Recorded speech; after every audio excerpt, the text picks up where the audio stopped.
might be in my hands. I've no idea. Same as me at Ipswich, they thought it was time for a change. And it went well.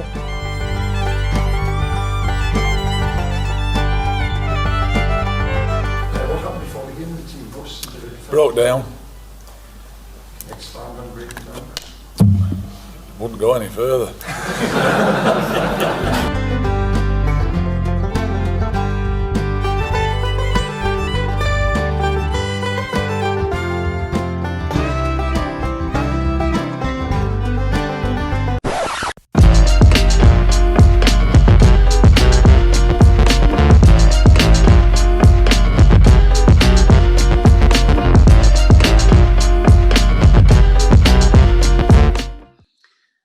Hello and welcome to a very special episode of the What the Falk podcast in association with Viber Goalkeeping.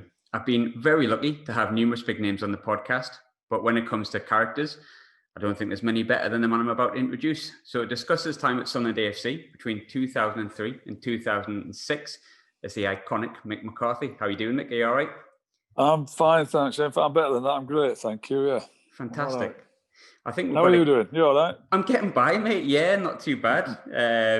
It's probably not as sunny here where you are in Scotland, but it is what it is, isn't it? Such is life. It probably isn't. No, anyway, we won't worry about that. Let's talk about Sunderland. That's what you're here for, I think. Yes, absolutely. I'll see if I can 100%. remember it, mate. It's a long time ago, but I'll do my best. We'll try everything we can. We'll kick off straight from the top. I think we'll go all the way back to, I believe it was March the 12th, 2003. Sunderland are rock bottom of the league. Were in complete disarray, if I remember it rightly, following a catastrophic appointment of Howard Wilkinson. How did the move come about? I thought I was in with a chance of it when Howard got it. Actually, I'd had a mention, and I was over in Ireland, and I came back, and I thought I had a chance. I thought I might get an interview for it because I'd finished with the Ireland job, of course, and then it was just announced. I was actually going to see Seamus McDonough in Nottingham. It was announced on the radio as he picked me up that Howard had got the job. So I was a bit bemused by that because I thought I was coming over to have an interview.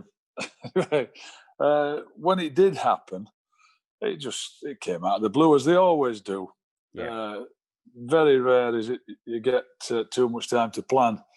I mean, it was when I look back on it afterwards. When I thought we got 9 games left, and we were 19 points, if that. And the thought of, you come in and try. I tried to win all the games, and of course I lost them all. But there was no point on a drawing. We went for it and we lost them. What were your initial impressions of Bob Murray then? Because I think he had a bit of a rough ride at times, but now where Sunderland are, he's held in quite high esteem in comparison. But what were your thoughts on him? I always got on well with him. I hadn't got any problems with him at all. I had quite a lot to do with John Ficklin, who I got on very well with. I used to go out and have dinner with Bob occasionally, a few beers. That was kind of our board meetings, much to be as anything else. No, I got on fine with him. No extra grind with him or anybody else for that matter. I just enjoyed my time there. Listen, if you're talking about budgets and things like that, the biggest disappointment I ever had was when we got promoted. Yeah. And we went out for dinner having a board meeting, and they told me we had £6 million to spend. That was for everything. And I remember feeling so disappointed. And then maybe I thought, hey, I'll tell you what, we'll get on with it and we'll stay up. We'll still stay up. I was as misguided as I never sort of thought of myself being naive, but I was on that occasion. I remember that well, actually, and I have got a few questions on that. But before I do, I've interviewed a few players that have worked under yourself and Howard beforehand, and let's just say I don't think they were too pleased with his methods, and you were classed as very different. But what sort of dressing room did you inherit then? Well, I inherited. Listen, it doesn't matter the manager that was there. I inherited a group of players that were bottom of the league and plummeting out of the Premier League. There was some glimmer of hope, I think, when I took over, that I was going to keep them up. When I look back, it was the most bizarre glimmer of hope you're ever likely to see. And there was injuries there. And, of course, there were people who weren't playing because of contractual disputes and things like that. There had to be money paid to other clubs, which was... look, whenever you inherit a club near the bottom of the league or bottom of the league, it's always an unhappy camp. It doesn't matter who the manager is. It's difficult, and that's just what I inherited. I have to say the lads were great though. We had first training sessions, got on with them. Me and Taff, they were quite happy with the training sessions. We were happy with them, but we just weren't good enough. That's simple as that.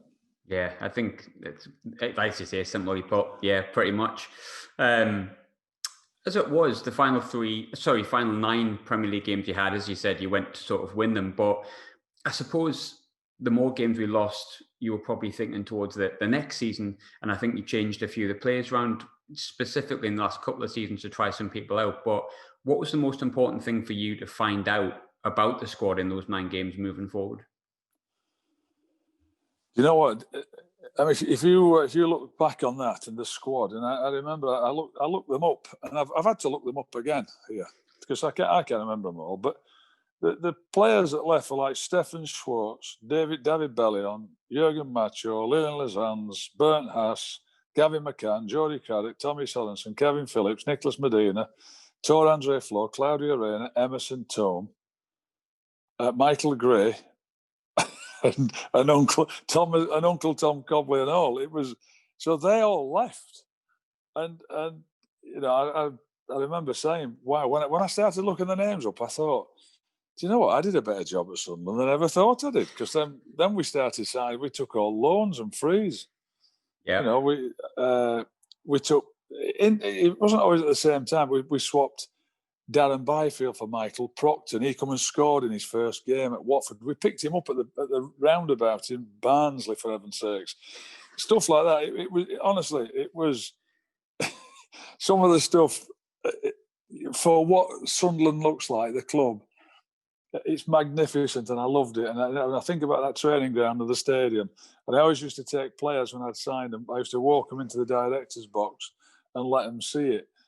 But we kind of were operating like that, It was just so different. The players, I talked about all those players I let go, and then we signed, and much maligned. And by the way, I've just watched him miss that penalty again for the first time. For the first time since it happened, I didn't watch it again. Jeff Whitley, Gary Breen, Tommy Smith, Alan Quinn, Stuart Downing, we took on loan. Yeah. Kevin Cooper, Darren Byfield, Carl Robinson, Colin Coops we took from Middlesbrough on loan. But we were, and then, we took really bargain buys. Was it Welsh, Andy Welsh we took from? Yeah, Andy Welsh came in, from Stockport. Yeah, I mean, we took players in that was, completely implausible, you'd have thought, with all the players that had gone. And you know what? They were brilliant, the lads. They all loved being at Sunderland. They all wanted to be there. And the lads who had left in the end of 2003, they ultimately got the club relegated, but couldn't wait to get out the door. It was a good thing when they went, to be honest, because all the others came in and they were hungry, wanted to be there, and they did great for me. I was going to ask about the players that left. I think the big one, there was a lot more, and you named most of them there, but the big ones for me were like Rayner, Phillips, Sorensen, McCann as in the big hitters. Yeah. Do you think, is there any of them that you think, if it wasn't for the case of we had to make money on them, would have stayed and fought for the place, or do you think they all wanted away? No. I don't want to be disrespectful to people like Kevin Phillips, who was a magnificent player for Sunderland, but he didn't want to play in the Championship. No, he didn't. And I don't blame him. He won the Golden Boot the year before or 2 years before. Why would he want to play in the Championship? True. So I had no axe to grind with them either. And it was time for them to go. They'd had the time. The club had got relegated. And as it turned out, the players that came in, they weren't of that ilk, the names I've mentioned, but they were great. There was some Neil Collins came in from Scotland, and unbelievable signings that they just did so well for us. They were fantastic. another part of that sort of period of time, shall we say, there was a few free transfers that came in. Gary Breen. There was also like the young players that you promoted. I mean, off the top of my head, you've got Sean Thornton, George McCartney, and Kevin Kyle.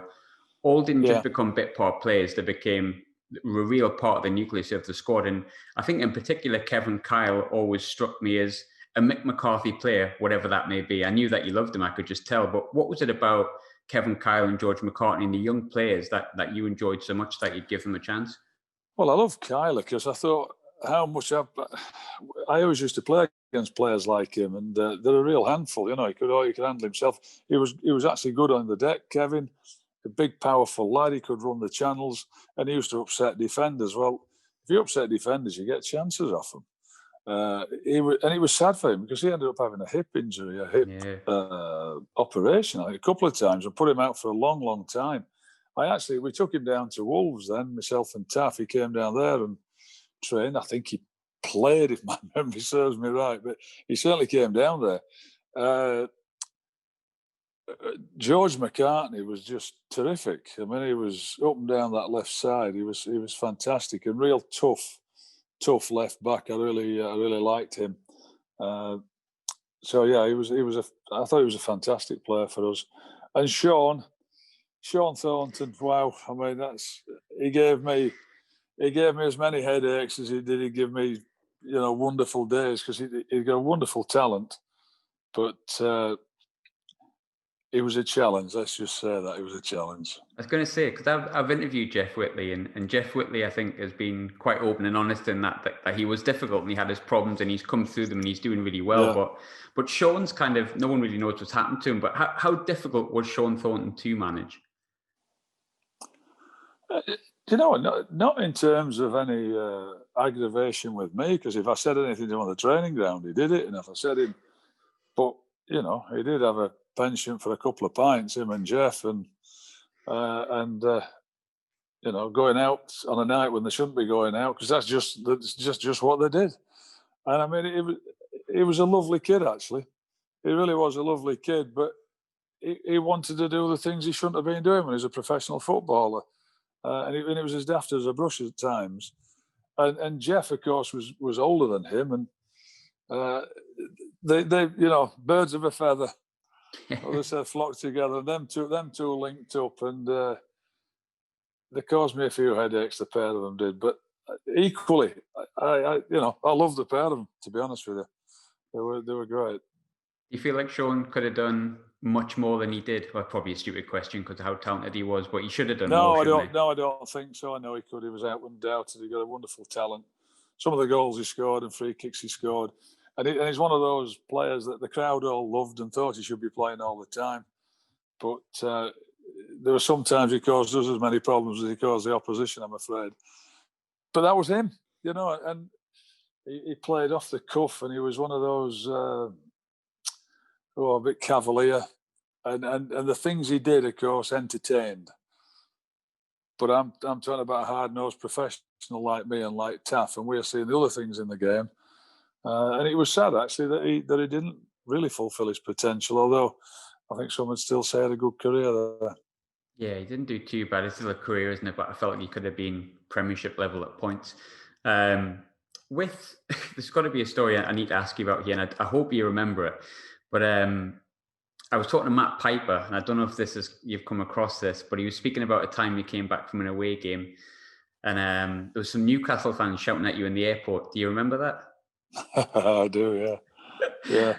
What are your memories of it? Yeah, we were walking back to the car park, and I was just getting abused, so I dropped my bag and I rounded on them, and I said, I beg your pardon. And anyway, then they were coming towards me, so I was going towards them, and the next thing I know, it was Mickey Holland. Mickey Holland was stood beside me. Yeah. So he said, "What's happening, Gaffer?" I said, "I think there's going to be trouble, mate." He said, "Well, if there's going to be trouble, then there's two of us." And then suddenly it was not just me, the Sunderland manager, against these two Newcastle fans. It was me and Mickey Holland. So I think they did an about turn and went. So I've heard some great stories about Mickey Holland. Mickey Holland's great. Honestly, he was different class. He was one of those people at football clubs that keep the place buzzing, bubbling, all different things. He's one of those characters. I loved him. And even more so when he was stood next to me, because I thought he was going to kick off. Talking about players that you brought in, there's a recurring theme, I've got to be honest, from the players I've interviewed who played under you at Wolves, the ones at Sunderland. They've all said, none of them have had a bad word to say about you at all, genuinely. Nice. Maybe I've just not found them yet, who knows? But You'll get somebody, don't worry. They basically simply said that you were so honest with them that's why they respected you and loved playing under you. So from me to you as a manager, why do you think honesty and openness is so important as a manager? Because players don't like being lied to or being given BS to. Yeah. If you're leaving them out, tell them the reasons. Don't waffle. Because they know they're waffling. Because they just do. Because I did. Not that I got left out too often. I didn't. Because I did. No, I didn't. I was true. I ended up being an international footballer. So, and when I did, it was Billy McNeil once or twice, and he didn't give me any BS, to be quite honest with you. And I always appreciated that. And I could never understand why, you go to see managers and they'll tell you, well, yeah, I'm leaving out because this happened or that. And it's even no to do with that at all, So I would just say, I'm leaving out because I don't think you played well. And I'm leaving out because actually I want to play somebody else today. And they go, well, but I want to play. I said, oh, no, you do. And so does this other fellow want to play. And I think this team, playing against that team, it will suit me better if I play him. And of course, it's great if it works, because then they don't come in on Monday morning. If it doesn't work, they're knocking at your door first thing. But at least I told them the reason why. I was just truthful with them. Yeah. Do you think that's why we all like to be told the truth. Don't you like being told the truth? Absolutely. You'd hate it, wouldn't you? If you go to work and the boss tells you lies. I like it sugar-coated sometimes, but I'm a very different guy. I do prefer honesty. I might have manipulated it once or twice. Of course I have, to protect the innocent. But ultimately, I was honest with them. And I think people like that. I certainly do. Do you think that's why the Mick McCarthy side at Sunderland in particular, and other sides as well, to be honest, have had such a good team spirit across the whole 18 that's in the squad per day? You never see infighting. No, there wasn't any infighting. They were all great mates, all got on well together, great camaraderie. And I think if you're honest off the pitch, you'll be honest on the pitch and all. Yeah. And, we weren't never going to go down as the best team that Sunderland's ever seen, I doubt that. But I'll tell you what, they go down as one of the most honest teams and hard-working and, teams that, that a club could be proud of. Yeah. That's for sure. That came from, it really did come out of the ashes, that team. From the team that got relegated to the team then that got promoted 2 years. Well, it ended up in the semi-final of the Cup, the playoffs, and getting promoted the following season. For what it cost and where those players had come from, it was remarkable. They were brilliant, honestly. They were a great bunch of lads. I've spoken about it a few times recently, especially with where Sunderland are now, and people sometimes look at that team and say those players, like young players, free transfers, loans, and all this kind of stuff. But it got us promoted. It got us to the playoffs. It got to an Epic Up semi-final. One thing I wanted to ask about that was the Epic Up semi-final. Obviously, what are your memories of that day, as disappointing as it may have been results-wise? Yeah, it was disappointing. We hit the crossbar, didn't we? John Oster hit the crossbar. And then was their shot deflected and flew in, and it was we didn't play brilliant. It wasn't a brilliant game from what I remember. I think semi-finals of the Cup are there many semi-finals brilliant. It's just who wins that thinks it's a brilliant game, because we didn't. No,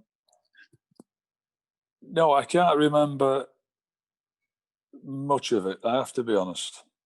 It's I'm just trying to think who scored. It was the Australian Tim Cahill. Yeah. Tim Cahill scored, didn't he? He scored about 40 goals against us in the years that came after that. I know, and the irony of that is I was the one instrumental in bringing him over to Millwall before I left. So that was a good way of kicking me back in the teeth, wasn't it?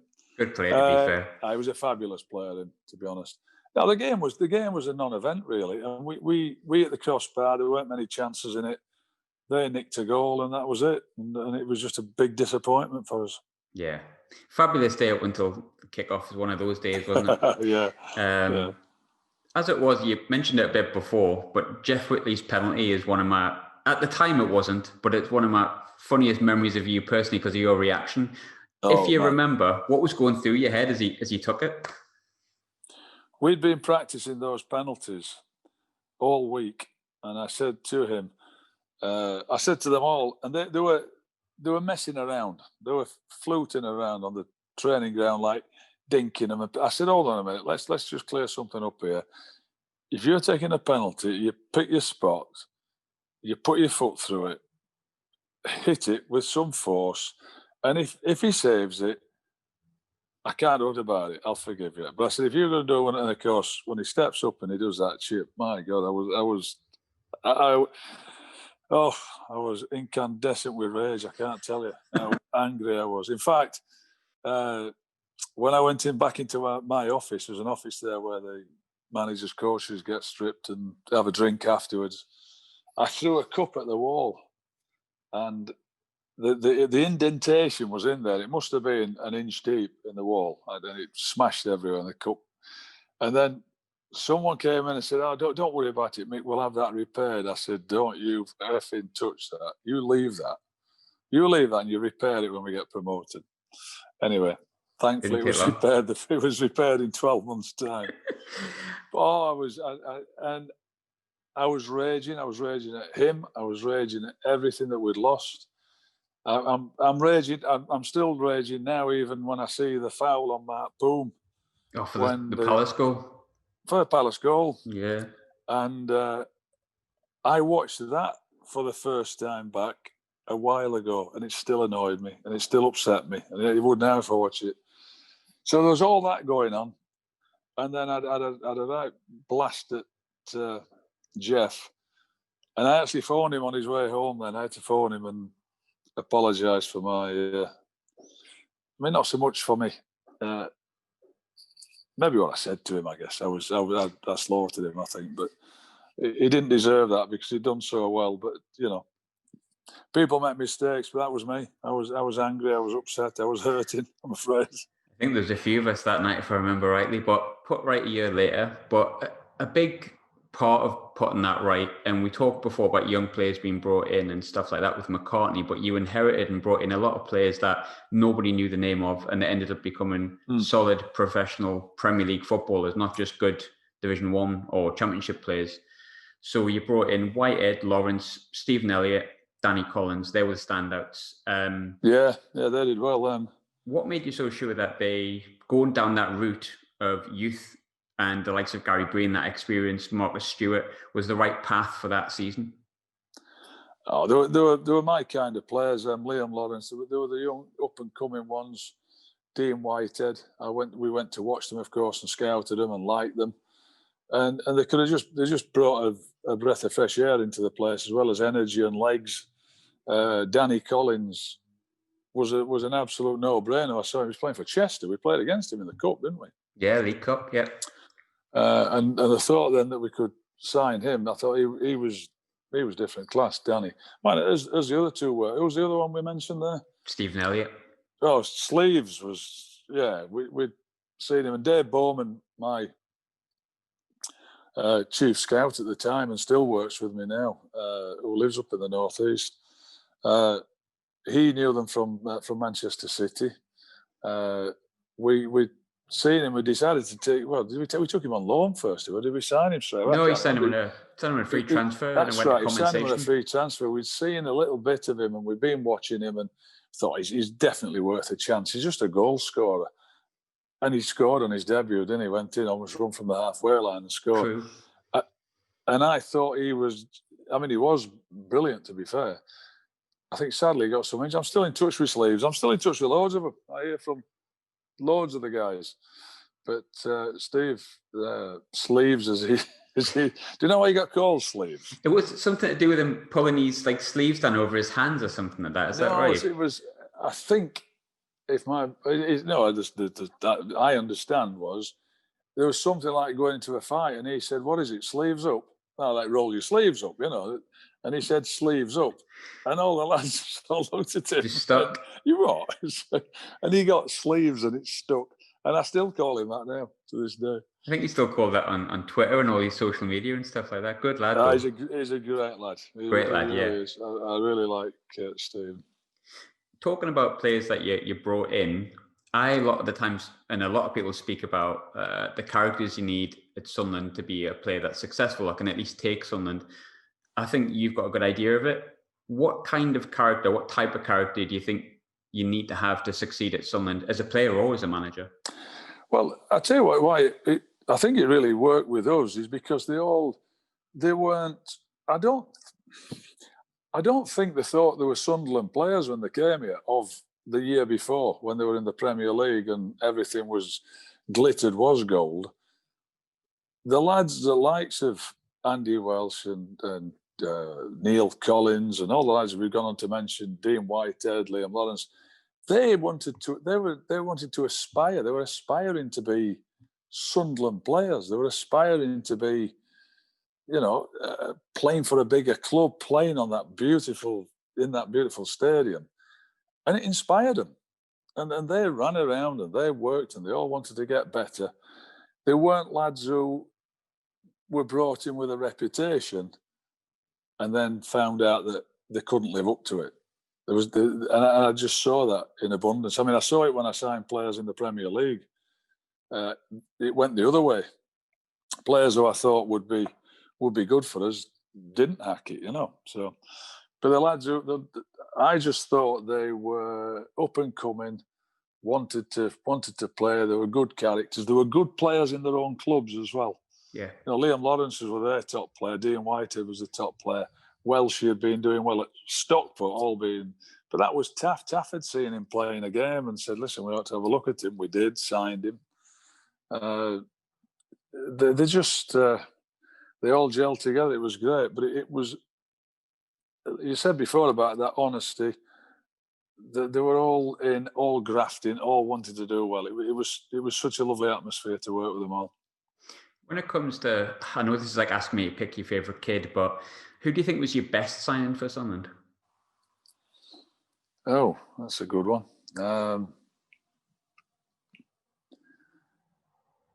I think playing Julio Arca at left back was my best signing. That's ended up being brilliant. I mean, he was a midfield player and ended up being there.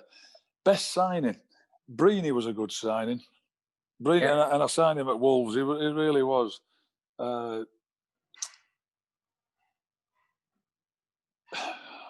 Go on, tell me. I'm just trying to think of him now. This is hard, that one. Who I think is Whitehead. Whitehead would be mine because he captained the club. He got 2 promotions and he got sold for $5 million. Well, I can't argue with that. Dean Whitehead would be certainly up there with him, and he ended up having a great career all over the place. And he was. There was never any trouble with him either. Dean Whitehead, such a straight, stand-up guy. He was brilliant. So I would agree with you, actually. Yeah. Yeah, I thought he was a great player, Dean Whitehead. I thought he was actually highly underrated. But talking of good signings, there's a reason I asked that question, because there's going to be one signing that coming through that I think universally we might all agree didn't really work out. But I want to ask a different question in a sense. Go on. During the season, it never really got documented as to why. Mort Poom and Thomas Myra were both allowed to leave the club, and we brought in Kelvin Davis, which just didn't work out. No. Did you ever regret that after the season that we had? Well, who else went? Tommy Sorensen. Tommy Myra, and Mort Poom. Thomas Myra wanted to leave. Simple as that. He was out of contract. He was. That's right. I'd inherited all of those contracts at the time, and they were on Premier League money. They were never going to reinstate him on that kind of dough. So he got a better deal elsewhere. Pumi, I think Pumi wanted to go back to Estonia, and he wanted to go coaching. You went to Arsenal and then joined up with Estonia as well. I think Pumi did, yeah. Well, I'm not God's gift to answers, but if he's leaving Sunderland to go to Arsenal at the time, I think I might have gone as well if that was the truth be known. So there's your. I think did he go as a second keeper? Second or third, something like that. Second or third, yeah. But so it wasn't that we didn't want to keep him. And then, I'm afraid Super Kelvin Davis, he didn't work out for us at all. And the first game that he played, we were over in Germany, and we AZ Alkmaar we played. I was at the game. In Holland. It was in Holland. I was at that game. Yeah. AZ Alkmaar. He was unbelievable. He was absolutely unreal. We could have been beaten 6 that day, and we won 1-0, I think. Tommy Miller scored. We won 1-0, and we could have been beaten 6. And I thought I'd signed the next England goalkeeper. I mean, I always liked him, and it just didn't work out for him. No. And I remember on the first game of the season, we lost 3-0 to Charlton, and we were pretty abject, to be honest. And I think a couple of the goals, Kelvin could have done better. And he was never the biggest keeper, but he was visibly shrinking, Kelvin, at the time. The nets just seemed to be getting bigger and bigger around him. And I said he was one of those, and I thought he was. And he ended up having a really good career. Went back to Southampton and played. Yeah, did great. Premier League football. It just didn't work out, and I've no idea why. Another player you signed in that summer that maybe started off badly, but ended up being an absolute cult hero and a legend at Sunderland, really. Nyron Nosworthy, but another brilliant Mick McCarthy moment is your face when he puts the ball out from the halfway line. What's your memories of that? When he what? Put the ball out from the halfway line against Middlesbrough. Your face was an absolute picture. I honestly can't remember. Nugsy and I got on great and all, and I thought he was brilliant. But he ended up, he was powerful, a really tough character, really good defender, really quick. And he'd do things, he'd do things with the ball that you never thought he was going to do. And he'd do the most weird, simple thing that he wouldn't do, and then he'd do something unbelievable. Cruyff turned Ronaldo once. Oh, he was great, and such a lovely guy as well. But we went to we were pre-season in America, and we're in Vancouver. And I asked it because he ended up playing centre half, and he was amazing. He had a great career. Yeah, he was a great centre half. But I played him at centre half that day, and I thought, wow, that ain't ever going to happen again. Well, he didn't want to play there. He said, I'm not so sure. I said, go on, go and play. It's only a pre-season friendly. Oh, wow. He had a bit of a mare. And he ended up being brilliant. Great centre half. And ended up being a really good signing. Where did he get from? Gillingham. Gillingham on a free transfer. Yeah. Good guy. Have you ever been... Yeah, we had a good eye for that. We had a good touch for that. Myself, Taff, Dave Bowman. We watched a lot of games, and we got good contacts. With Nyron, have you ever been on a drink with him? On the drink? Because he can really... I went on one night when he was out with him, and I swear to God, that man can drink Guinness like no one's business, and it doesn't touch him. No, I've never been out on the drink with him. I'll have to try it. I'm getting on a bit now, though. I might not be able to keep up with him. He can put it away, Mick. I'll tell you that for nothing. He can really put it away. Oh, absolutely, yeah. With the Premier League season, we did touch on it a little bit before, and everyone knows this. You weren't given enough. I've spoken to John Stead. I've spoken to players from that era. You weren't given enough. I think it's universal almost. But in a utopian world, how much do you think you needed that summer to improve the squad when we went up? I have no idea. I regret now even spending the money I did. And I wished I'd kept the lads that we'd got, which I pretty much did when I went to Wolves and we got promoted. We won the league there. And the first year, we probably kept the lads that we had, and then the second year we added a few. So I'm just telling you, I'll go back to Sunderland, and then in the third season in the Premier League at Wolves, we then had a bit more money and tried to spend it on other players. And a bit like at Sunderland, you ended up with players that weren't that much better. In fact, probably no better than the ones we'd already got. I wished I'd have shelved that £6 million and just said, I'll tell you what, let's have a go with the lads we've got. We probably would have done just as well, or just as bad as the case might be.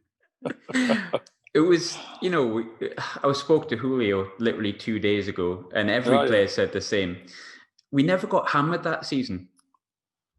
It was one or two goals. We were in games, to be fair. I know we were. It was so disappointing after the first season of playoffs and semi-final, then winning it. But it is disappointing when you get promoted because you've been used to winning, 25 games a season when you get promoted, and you go up. If you win 10, you're thrilled. You know, you've got your 30 points and you've got to nick a few draws, you get 38, you might stay up. It's bonkers. The shift in feelings is just irrational, really. That, you know, you could be happy with 10 wins when you really wanted 30 the year before. Yeah.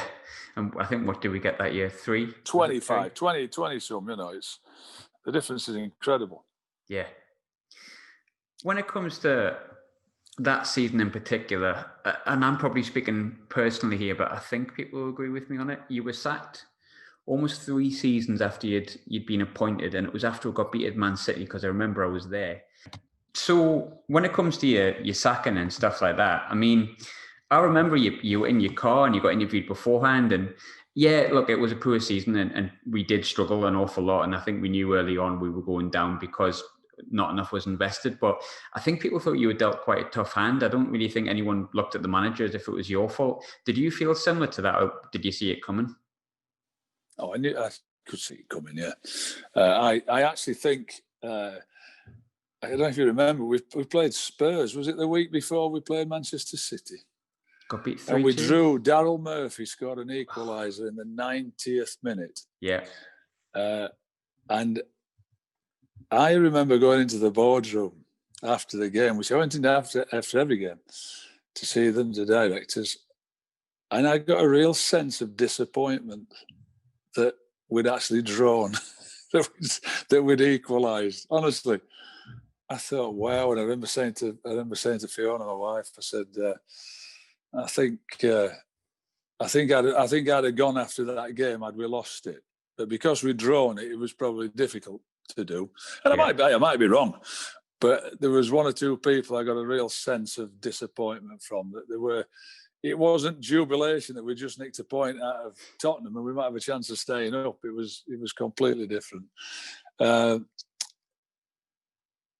could just see, I could sort of sense it coming. I guess I just got a call on the Monday morning, and no surprise. Yeah, I haven't been surprised at the time. I don't think it's just results. You need results. I'm very pragmatic about that. You need results. If you don't get results, no matter what hand you've been dealt, you're expected to do better. Some of the signings hadn't worked out. It wasn't going. You know, we weren't nicking points. We didn't look like we did against Tottenham, and then we were getting cut adrift. So no surprise. And I've always said I've no axe to grind with them. Would you have liked, knowing what came with Quinny literally a few months later, would you have liked to crack at it yourself? Oh yeah, of course I would. Yeah, that disappointed me as much as anything, that I'd gone through the getting shut of all those players that I mentioned. That was a real cull. That was that was the day of the long knives, or the pre-season of the long knives. All them boys going, and then signing all the lads that we'd signed and done ever so well. With thrumpence halfpenny, really, compared to other clubs at the size of the club that we had. So I did feel, disappointed, a bit let down then. Not when I lost my job in the Premier League, because we were losing games. But afterwards, I thought, wow, I'd have liked a bit of that opportunity, I have to be honest. Yeah. With Sunderland as it was then as well, obviously, of all the appointments you could have made from Mick McCarthy, we pretty much went to Roy Keane within months. It was well documented, the situation. We don't need to go into that. But what did you make of the appointment, being like the last Sunderland manager, seeing Roy Keane being given that job? Did you think were you a bit like weirded out by it all? Or? Yeah, I remember Quinny telling me, actually. He phoned me up to tell me, so I thought it was all a bit strange with everything, all the other goings on. Yeah. But look, that's football, you know, and ultimately, you know, he ended up, I mean, a fair chunk of money, but he got him promoted, so fair play. I remember with I was talking to Neil Collins only a few weeks back, and he was mentioning how he was the first player to make you and Roy Keane speak after Saipan. He's quite proud of it, actually. Apparently, when you put him on loan. What was it? Sent him on loan. You took him on loan at Wolves, I think. Yeah, I did, yeah. What does it? Oh, is that because I had to ring up and ask him to take him on loan? I think so. He's quite proud of it, Neil Collins was, yeah. He's quite proud of it. He said, when it comes to Sunderland jobs and managers and appointments and all that kind of stuff, before Jack Ross was appointed as manager in 2018 when Stuart Donald took over, there was huge rumours that you were linked to the job. Did Mick McCarthy ever potentially come back? That story all came about because Dave Bowman, my pal who lives in Washington, he had a BMW. I said, I'll buy that off you. His lease was up. I said, I'll buy it off you. He'd only got 16,000 miles on it. Lovely car. I said, I'll have it off you, that, for my wife. So, yeah, okay. So I got on the train to come up and bring the car back. The day after, Chris Coleman had been sacked. Chris Coleman had been sacked, but not... this was completely unattached to me coming up to pick this car up. And I was coming up to have lunch with Dave and see him. So I got on the train and there's only me on it and there's a guy emptying the bins and he sees me and he does a double take and then he came back again and did something else. And he says, you Mick McCarthy, aren't you? I said, I am, yeah, how you doing? You're going for the Sunderland job, aren't you? Taking the Sunderland? I said, I'm not. No, I'm not. You are? I said, I'm not. He said, I don't believe you. I said, well, believe me or not, I'm going to pick a car up from my pal. Why I should have to tell him that is beyond me anyway. So anyway, he goes out, he comes back, he said, anyway, I don't believe you and I've had 100 quid on it at 11 to 3 or something. I said, well, you're not getting your money, mate. You don't, whatever odds you got. So then I go up to the garage, the BMW garage where we used to get our cars from. What's it called? Mill, is it? Mill BMW, whatever it was called. And me and Dave go for lunch in the pub next door. And then it's all over the place. I can't help it that they've sacked Chris Coleman the day before because I'm there, so the story gets out. It went mad. My phone was going mad. Dave's phone was going mad. And I was never coming back. It was nobody had ever asked me to speak to anybody or anything. I came up to pick a car up and caused a real stink. There was literally no contact whatsoever then? No, not at all. No, Jack Ross I thought was a really good signing as well. I thought he was a good appointment. I've been too critical of Jack Ross to say I agree, but that brings me... it is what it is. It's opinions, isn't it? But it's all opinions, yeah. That's all that football is, really. But what do you make of where Sunderland are at the minute? Because it must hurt as someone... I mean, I spoke to Julio the other day and he said he couldn't even watch Sunderland until I died because it's just not the club he recognises. But you're someone who studied that Well, ship. I watched Sunderland Till I Die and I thought it was incredible arrogance and hubris, actually, to think that... I just think they thought it was all going to be... At the end of that series and season, it was just going to be... champagne and everybody's going to, and it don't work like that, does it?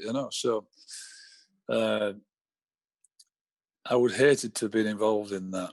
I felt sorry for Simon Grayson. I thought he was portrayed badly in it. I mean, I don't know what they did with the editing, but I don't think they didn't really look after Simon very well. However, he did. I don't think he, came out of it. I don't know how many games Chris had. I don't between them. I don't know where the split was with games. I think it was literally in the half. I think it was half and half, actually. So I watched it and I found it toe-curlingly cringeworthy and sometimes entertaining. But it was funny watching it. It's a club I've been at, and enjoyed working there, and still love the place really. So it was sad. It really was. And Phil Parkinson, I think I've always liked Phil. He's a bit like me. He seems to get the thin end of the wedge sometimes with jobs. He had Bolton for a long time. Didn't have any money. Where was it? It was at Colchester. He's done he's earned his stripes like going around. And I know he lost at the weekend, but other than that, I think he'd been doing well. And I don't know what funds he's had or what. I don't know what he's been given in terms of a budget. Well, it's hard then to be critical of people. I wouldn't be critical of anyone because I like him. I think he's an hard-working guy who's been around the circuit a bit like myself. Do you think, what do you think needs to change at Sunderland for us to be back, at least somewhere where Sunderland, in brackets, should be, so to speak, for the size of the club that we are? I don't know, Graham. I haven't got the answer to it. From the outside looking in, I haven't got a clue. When you're inside, you can see it better if you know the players. And ultimately, it's the players on the pitch that will do it. It's the players on the pitch that will galvanise the supporters and the fans behind them. The manager, the coach, the feeling amongst them, the team spirit. I mean, surely we know fans in them. They've lost a real, almost an extra player. I know it's a bit of a cliche, but it is, great place to play when the place is buzzing and the fans are behind you, and then a difficult place to play for the opposition. So I don't know, and I don't study their team too much to be able to say, and I wouldn't say it. I wouldn't be critical of anybody because it's not my role to do that. Final question then, and it's probably a difficult question to answer, but I'll ask it anyway. You, when you were at Sunderland, I remember when we got promoted. I remember you could see what it meant to you and Taff at the time. So your 3 years at Sunderland, if you could sum it up in a paragraph or whatever, what did it mean to you?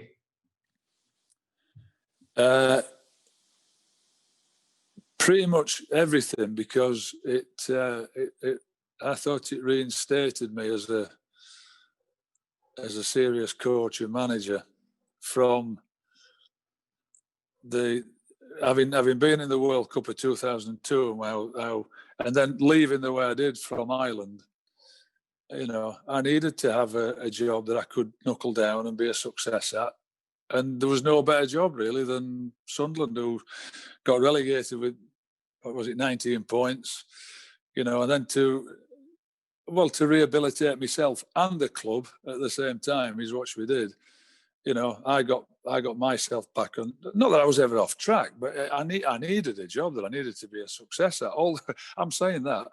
We were in the last 16 of the World Cup, by the way, in 2002. It wasn't like I made a failure of that job. Yeah, you did all right. But it was in the circumstances it all ended. Then I needed to, it's a bit longer than a paragraph, this, but I needed to get into a job and do well at it, and which I did. And in the meantime, like I said, the both of us rehabilitated, the club and me, and we ended up we had 3 great seasons, I loved it. It was such a wonderful time. Would you do it again? Yes, I would. Yeah, I would. If the opportunity arose, but it's not. I'm working now myself, so of course. I'm quite happy doing what I'm doing. I'm not. I'm here for 19 months, so at least. Let's hope it's more. Let's hope it's more. Topping me tunnel. Well, good luck with it, Mick. Thanks so much for coming on and having the chat. And it's a pleasure. And good luck with everything. I hope you get promoted this year. It'd be great. Fingers crossed. Fingers crossed.